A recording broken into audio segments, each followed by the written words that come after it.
sometimes it's neither. Sometimes it might be an image that you end up never using. And it might just be the thing to get you into the heart of the story, because no matter where you start, it's always you always want to feel the beating heart of the story. What is it that makes the hairs on your arm stand up? What is it that makes your blood bang? And that might be not beginning, middle and end. Sometimes it is the end and you work backwards. Sometimes it's something that happens in the middle, or sometimes it's an extraordinary image that just catapults you headlong. There's no tried or, well, not for me anyway, there's no tried or tested formula.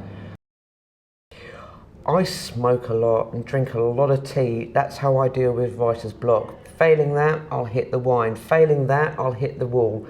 Or I'll lie on the floor and cry hot bitter tears into the carpet.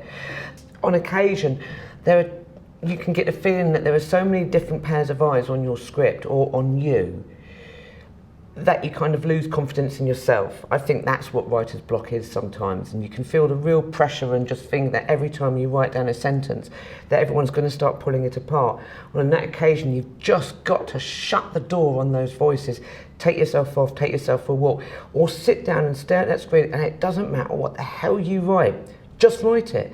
There were times on EastEnders when I used to get really, I think I have no idea how to make this, how to kind of like get this story to work.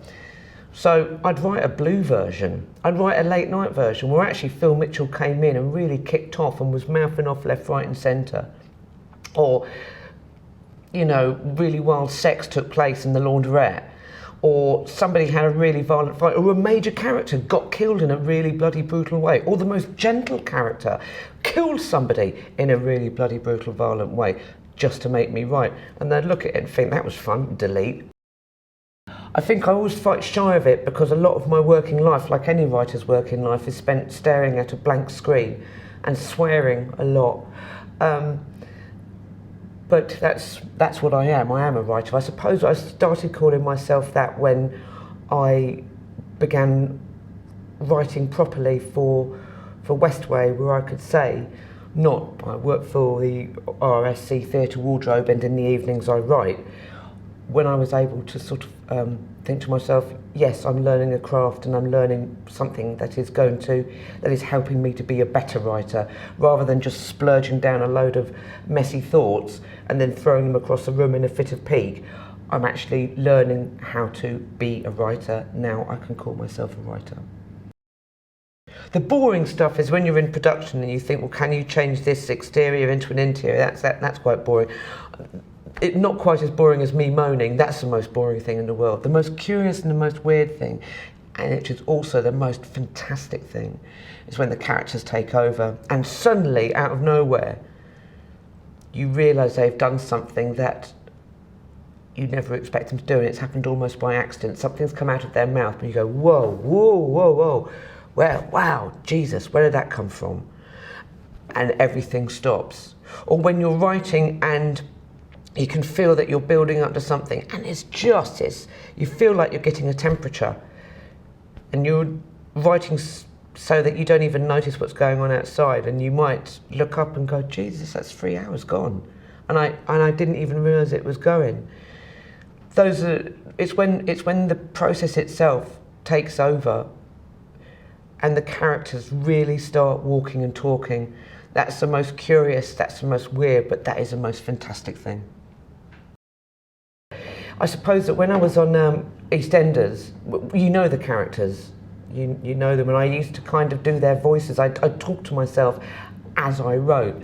So I wanted to see how they sounded in my head. So I'd customarily spend quite a lot of time talking to myself as Phil and Peggy. I do a wicked Dot Cotton, Miss Dot Branning, as she now is.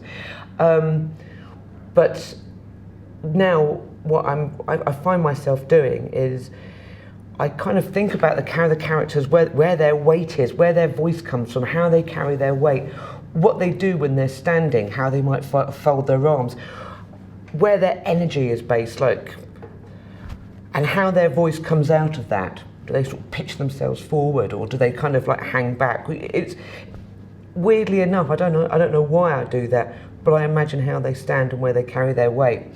And I have a small dog who generally spends a lot of time lying on the couch giving me, you know, looks as if to say, life was bad before, but now this.